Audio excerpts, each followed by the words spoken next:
도무지 이것이 선두를 달리는 팀의 마운드라고는 상상을 할 수가 없는데요. 기아가 여러 기록의 희생양이 되었습니다. 두산에게 리그 최초 30득점의 기록과 한 경기 최다 득점, 그리고 두산 구단 역대 한 경기 최다 득점 기록을 헌납했습니다. 거기에 두산은 구단 역대 한 경기 최다 안타 신기록까지 기록을 했죠. 이날 투수로 등판한 외야수 박정우까지 포함을 하여 총 9명의 선수가 마운드에 올랐는데요. 정말 참담한 성적을 기록하게 되었네요. 홈에서 만들어진 기아 최악의 경기에 대하여 팬들도 많이 분노를 했는데요. 이 사건에 대하여 한번 알아보겠습니다. 구독과 좋아요 눌러주시고 기아가 다시 정신을 차릴 수 있도록 응원해주세요. 선두를 달리는 기아 타이거즈가 굴욕의 30실점을 기록했습니다. 경기장을 가득 메운 팬들마저 분노의 함성을 질렀죠. 7월 31일 광주 기아 챔피언스 필드에서 열린 두산과의 경기에서 28안타와 13볼넷 1사구를 내주고 30점을 허용했죠. 타선이 뽑은 점수는 단 6점, 결국 마운드의 완벽한 붕괴로 두산의 타자들의 기세를 막지 못했습니다. 9명의 투수들이 등판을 하여 두산의 기세를 막으려고 했지만 역부족이었는데요. 일방적인 점수 차이에서 9회 초 가장 마지막에 투수로 나선 야수 박정우가 1이닝 2탈3진 무실점으로 가장 잘 던졌습니다.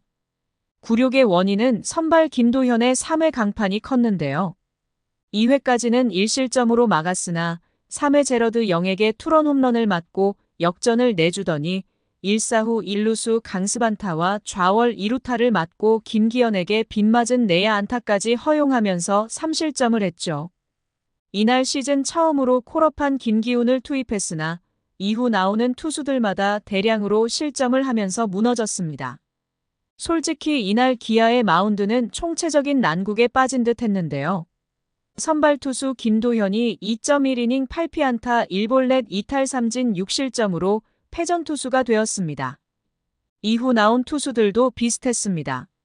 31일 콜업된 김기훈이 시즌 첫 1군 등판에 나섰고 두 번째 투수로 나왔는데 0.2이닝 1피안타 4볼넷 1사구 1탈3진의 3실점으로 제구 난조를 보였죠. 이어 곽도규가 1이닝 1피안타 1볼넷 2탈3진 무실점을 기록했지만 이미 경기는 뒤집힌 상태였습니다.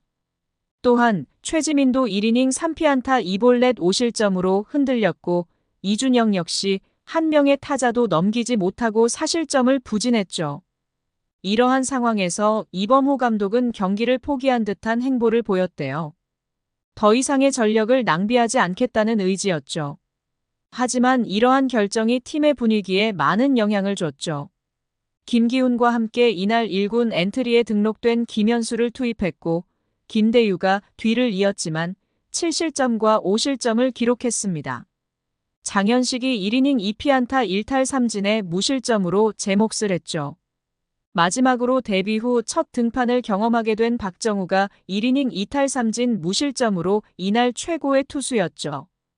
기아는 31일 경기 전까지 팀 평균 자책점이 4.39로 당당히 1위를 기록했고 2위 삼성의 4.54를 가볍게 따돌렸는데요. 그러나 이날 경기 결과로 인하여 기아의 팀 평균 자책점이 4.57까지 치솟았습니다. 여전히 1위를 유지하고는 있지만 2위가 된 LG 트윈스의 4.58과 간발의 차이이죠.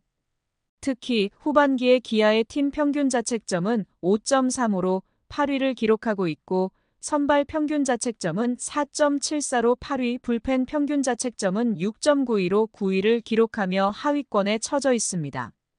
현재 기아의 선발진도 최근 불안한 행보를 이어가고 있습니다. 특히 윤영철의 부상으로 대체 선발로 나선 김도현이 첫 경기 5이닝 1실점으로 잘 던지는 것 같다가 2경기 연속 3회도 버티지 못하고 강판을 당하며 불안감을 증폭하고 있죠. 대부분 김도현에 대하여 9위는 좋지만 선발 경험이 적어 자신에게 유리한 경기 흐름을 만들지 못하고 있다고 평가를 하고 있습니다.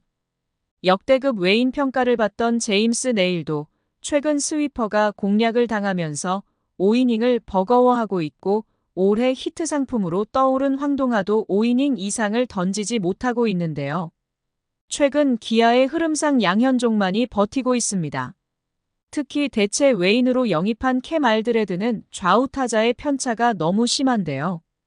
좌타자가 많은 2위 LG 트윈스를 상대로 나온 두 경기에서 12.2이닝 동안 단 3안타에 15탈삼진 2실점으로 최강 피칭을 했지만 우타자들이 많은 두산에게는 두 경기의 평균 자책점이 15.95, 삼성에게는 8.22로 부진했습니다.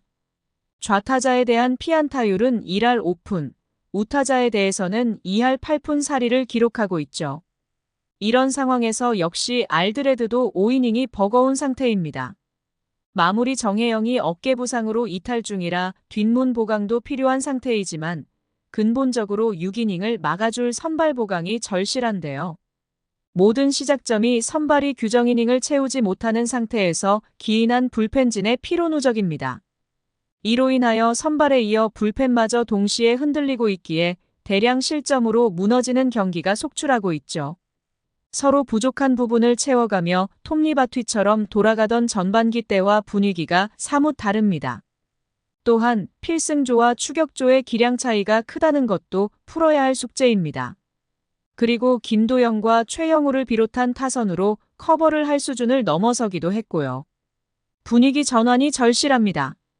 굴욕을 겪었던 7월 31일이 올 시즌 트레이드 마감 시한이었기 때문에 더 이상의 전력 보강을 꾀할 수 없는 상태이고 현재의 전력으로 올 시즌을 마감해야 하죠. 결국 기아는 심재학 단장의 앞으로 신인 지명권 장사를 하지 않겠다는 의지에 추가적인 트레이드도 없었습니다. 고민에 고민을 거듭한 끝에 판단을 했겠지만 추가적인 트레이드를 통한 우승을 위한 승부수는 없었죠. 반면 외국인 투수 교체 카드로 선발진의 보강의 가능성은 남아있는데요. 이범호 감독은 최근 알드레드에 대해 합격점을 매기지 않는 발언을 여러 차례나 해왔죠. 대표적인 말이 좌우 타자에게 모두 잘 던져야 한다는 것이죠. 아직 윌크로우의 부상 대체 선수 신분이라 언제든지 교체가 가능한 상태입니다. 앞으로 42경기가 남았고 아직 갈 길이 멀죠. 그리고 포스트 시즌도 남아있고요. 아직 2위인 LG와 5경기 차이가 나긴 하지만 LG가 최근 10경기에서 8승 2패를 기록하는 등 치고 올라오는 것이 정말 무섭습니다. 이러한 환경에서 기아는 일단 분위기 반전을 꾀해야 하는데요. 선발진도 다시 정비를 해야 하죠. 아직 선두를 유지하고 있지만 우승을 노리는 기아이기에 부족한 부분을 보강해야 합니다. 다시는 이러한 경기력이 나오면 안 되고 감독의 선수 운용도 더 신경을 써야 하죠. 시청해주셔서 감사합니다. 지금 구독 누르시면 행운이 찾아갑니다.